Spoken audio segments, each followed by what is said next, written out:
Welcome to quantum classes India YT. आज हम लोग फिर से हिंदी माध्यम के बच्चों के लिए मैग्नेटिज्म से लेकर के एक डेरिवेशन आया है, जिसमें हम लोग बायोसेवर्ट के यूजेस यानी उसके अनुप्रयोग या एप्लीकेशंस के बारे में पढ़ने जा रहे हैं, जिसमें एक एप्लीकेशंस या इसका यूजेस है magnetic field due to the current carrying coil on the circular path और at the centre of the circular path. तो यहाँ पर देखो क्या चीज़ है, ये हम लोग पढ़ चुके हैं यहाँ तक कि एक सर्कुलर कॉइल है, इसमें करंट की डायरेक्शन एंटी क्लॉकवाइज फ्लो कर रही है, यानी कि घड़ी के चलने के विपरीत दिशा में इधर की ओर फ्लो कर रही है। इस अल्पांश मतलब ये पूरा जो हमारा लूप है, इस लूप के चलते इसके सेंटर ओ पर उत्पन्न चुंबकीय क्षेत्र का जो परिमाण है उसको हम लोग बी माने हुए हैं। ठीक है, ये हम लिखा चुके हैं। लेकिन ये जो पूरा हमारा सर्कुलर लूप है वो छोटे छोटे हम कई सारे पार्ट्स में इसको बांट सकते हैं, और ये जो छोटा छोटा पार्ट्स है, स्मॉल पार्ट्स है या भाग है, इस चीज़ को हम अल्पांश बोलते हैं। क्या बोलते हैं? अल्पांश। अल्पांश इसको कहा जाता है। ठीक है, अल्पांश। ठीक है, या इसको हम लोग एरिया करंट एलिमेंट भी नाम देते हैं। इसमें करंट आई फ्लो कर रही है। ठीक है, यहाँ दिखाया मैंने, पूरे कॉइल में करंट आई फ्लो कर रही है, और ये हमारा इसका उस कॉइल का स्मॉल पार्ट यानी छोटा सा भाग, जिसको हम डीएल वेक्टर से रिप्रेजेंट किए हैं। ठीक है, तो इसके जो डायरेक्शन होगा चुंबकीय क्षेत्र का वो कैसे निकलेगा, क्या तरीका है? एक हमने फॉर्मूला बताया था, जैसे क्लॉकवाइज एंटी क्लॉकवाइज वाली बात बताई थी, फेस रूल। फेस रूल याद है ना? फेस रूल में ये बताया था कि अगर ये एंटी क्लॉकवाइज अगर करंट फ्लो कर रही है, एंटी क्लॉकवाइज, तो इसके वृत्त के केंद्र पर या सेंटर पर चुंबकीय क्षेत्र की जो डायरेक्शन होती है, दिशा होती है, वो बाहर की ओर होती है। ठीक है, तल के लंबवत बाहर की ओर या सरफेस के परपेंडिकुलर आउटवर्ड्स डायरेक्शन। लेकिन वही अगर क्लॉकवाइज डायरेक्शंस में करंट फ्लो करती है तो यहाँ सेंटर पर चुंबकीय क्षेत्र की दिशा होती है, अगर कागज लिया है तो कागज के तल के लंबवत नीचे की ओर, या बोर्ड लिया है तो बोर्ड के तल के लंबवत नीचे की ओर, यानी ये डाउनवर्ड्स डायरेक्शंस में नीचे की ओर जो है ये मैग्नेटिक फील्ड का डायरेक्शन होगा। ठीक है, perpendicular to the plane of the page inwards, और ये अगर ये एंटी क्लॉकवाइज है तो अपवर्ड्स। ये बता दिए थे इतना। अब अभी हम लोगों ने बायोसेवर्ट का नियम तो हम लोग पढ़ चुके हैं। तो बायोसेवर्ट के नियम के अकॉर्डिंग इसके डीएल पार्ट के द्वारा इसके सेंटर पर जो उत्पन्न चुंबकीय क्षेत्र होगा वो तो बहुत कम होगा, उसको हमने कहा कि डीबी वेक्टर लिख सकते हैं वेक्टर्स फॉर्म में। अदरवाइज केवल मैग्नीट्यूड लिख देता हूँ। ठीक है, मैग्नीट्यूड। तो डीबी इक्वल टू यहाँ पर आएगा म्यू नॉट अपॉन 4 पाई, फिर आई होता है, डीएल होता है, फिर साइन थीटा होता है, और डिवाइडेड बाई कितना? आर स्क्वायर, जहाँ पर आर क्या है? इसके सेंटर से इस अल्पांश की दूरी। अब यहाँ पे थोड़ा सा ध्यान देना, यहाँ पर मैंने लिखाया कि ये जो है अगर कोई भी सर्कुलर पाथ होता है और उस पर एक कहीं पर भी एक टेंजेंट ड्रॉ किया जाता है तो ये इसके रेडियस के साथ परपेंडिकुलर होती है ना। इसलिए यहाँ पर इस फिगर में मैंने डीएल वेक्टर तो लिखा है, और ये रेडियस आर है, तो ये रेडियस आर जो होगी डीएल के साथ 90 डिग्री का एंगल बनाएगी। यहाँ तक कोई दिक्कत? तो ये 90 हो जाएगा। अब यही हमने बोला था कि लैंग्वेज में लिखा दिया था, the angle between the radius and the current element is 90 degree, therefore theta equal to मैंने कह दिया था कि 90 डिग्री लिख लेना है। और इस तरह से यहाँ पे साइन 90 की जब वैल्यू निकालेंगे तो कितना हो जाएगा? 1। साइन 91 हो जाएगा। देयरफॉर यहाँ पर dB इक्वल टू आ जाएगा mu naught upon 4 pi I DL, and sine 90 की जगह 1 हो गया, तो इसको मैं नहीं लिख रहा हूँ, या तो लिखना चाहो 1 लिख लेता हूँ, और डिवाइडेड बाई कितना लिखा जाएगा? R square. ये तो निकला इस स्मॉल पार्ट के द्वारा, यानी जो करंट एलिमेंट या अल्पांश जिसको कहते थे उसके द्वारा ये हमारे पास निकला। ठीक है, लेकिन अगर हम इस पूरे संपूर्ण भाग द्वारा, यानी जो सर्कुलर पाथ है, इस पूरे के द्वारा निकाला जाएगा तो मैथमेटिक्स में एक इंटीग्रेशन का टर्म आता है, यानी हिंदी में समाकलन जिसको कहा जाता है, तो तो ये यहाँ पर लिखेंगे वृत्ताकार वृत्ताकार वृत्ताकार कुंडली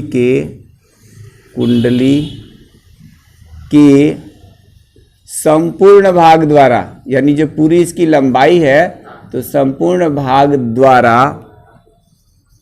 द्वारा उसके केंद्र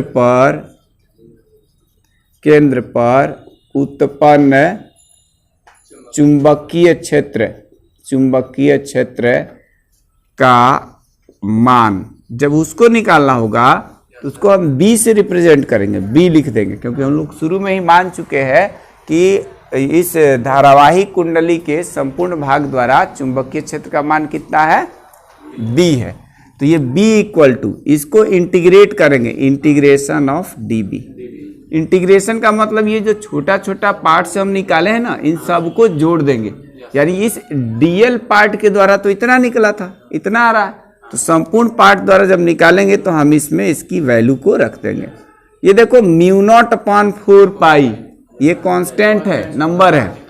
आई भी इसमें जितना भी करंट पास कर रही है वो भी क्या है, कांस्टेंट है, तो हम उसको उतना ही रखने देंगे। तो ये सब चीजें बाहर आ जाएगा। डिस्टेंस हमारा फिक्स्ड है, जो भी सर्कुलर लूप है उसका रेडियस फिक्स्ड है, तो उतना ही रखने दें। यानी इसमें से हम क्या क्या बाहर कर लेंगे, या तो वैल्यू पहले रख ही लो, तुम लोग को कंफ्यूजन ना हो। यहाँ पर आ जाएगा μ0/4 पाई आई इंटू DL डिवाइड, तो इंटू 1 तो मतलब वो तो वही हो जाएगा, और डिवाइडेड बाई r², लिख लिया मैंने पूरा, ठीक है। ये I है, यहाँ पर ये I लिखा हुआ। अब इसमें से हम बाहर क्या क्या करने जा रहे हैं, μ0/4 पाई, और उधर से आ जाएगा I भी बाहर आएगा, और डिनोमिनेटर से यानी हर से I², and integration of DL। ये B की वैल्यू निकल आया। इंटीग्रेशन ऑफ जो DL आया तो वो उसको हम क्या बताया कि इंटीग्रेशन ऑफ जो DL है, यानी वो सभी छोटे छोटे पार्ट्स को जब मिलाएंगे तो यहाँ पर जो चुंबकीय क्षेत्र B निकल के आएगा μ0/4 पाई I बाई यहाँ पे r² तो चल ही रहा है, चल रहा है, और ये जो DL वाला जो पार्ट है पूरा छोटे छोटे पार्ट सबको ज्वाइन कर देंगे तो ये हमको ये वृत्ताकार कुंडली या लूप मिल जाएगी, जिसका टोटल ये सबको ऐड करेंगे तो इस r त्रिज्या का जो हमारा सर्कुलर पाथ है तो उसके किसके बराबर मिल जाएगा, परिधि के बराबर। और परिधि कितना होता है वृत्त का, 2 पाई r। अब यहाँ पर है r² और यहाँ है r, तो एक r से एक r को हम कैंसिल कर सकते हैं, कर देंगे ना। तो और 2 पाई से ये कटेगा, 2 पाई से पाई कटा, 2 2 जा 4, तो यानी आ जाएगा यहाँ μ0 यहाँ 2, और बचेगा क्या, I बाई r। तो ये क्या होता है, किसी वृत्ताकार कुंडली के द्वारा उसके केंद्र पर चुंबकीय क्षेत्र का मान होता है।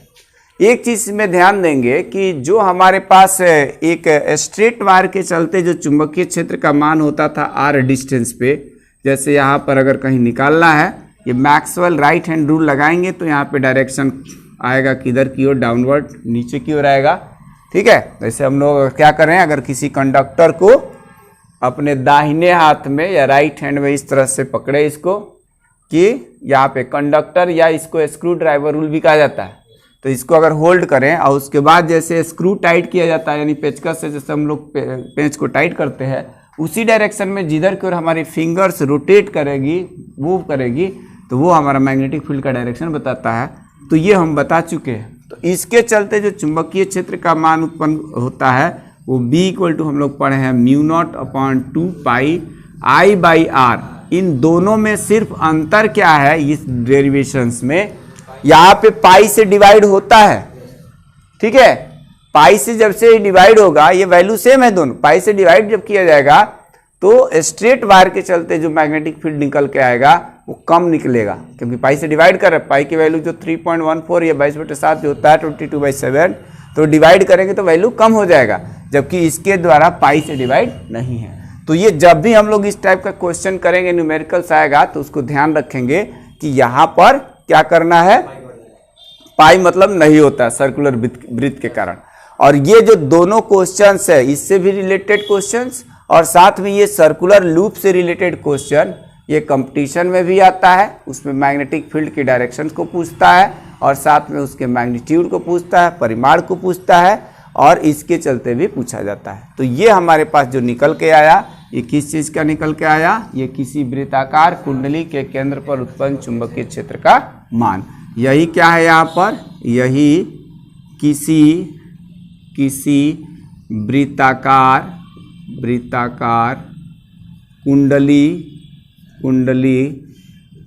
केंद्र पर उत्पन्न चुंबकीय क्षेत्र का व्यंजक है।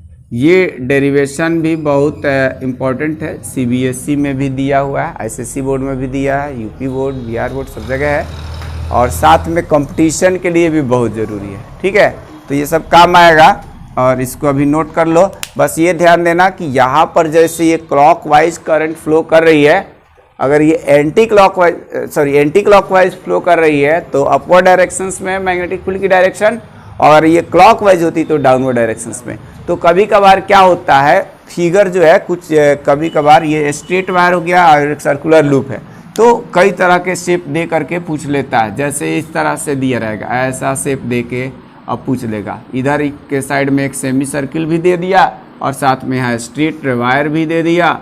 अब इसके चलते पूछ लेगा मैग्नेटिक फील्ड बताइए।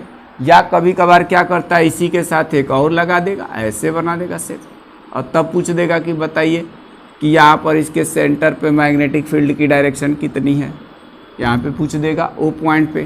ठीक है, सिंगल भी दे देता है, डबल भी दे देता है, या फिर ऐसे भी करता है कि एक स्ट्रेट वायर भी बना देता है। कई सारा तरह से क्वेश्चन को पूछा जाता है। ठीक है, वीडियो देखने के लिए धन्यवाद, मिलते हैं नेक्स्ट वीडियो में।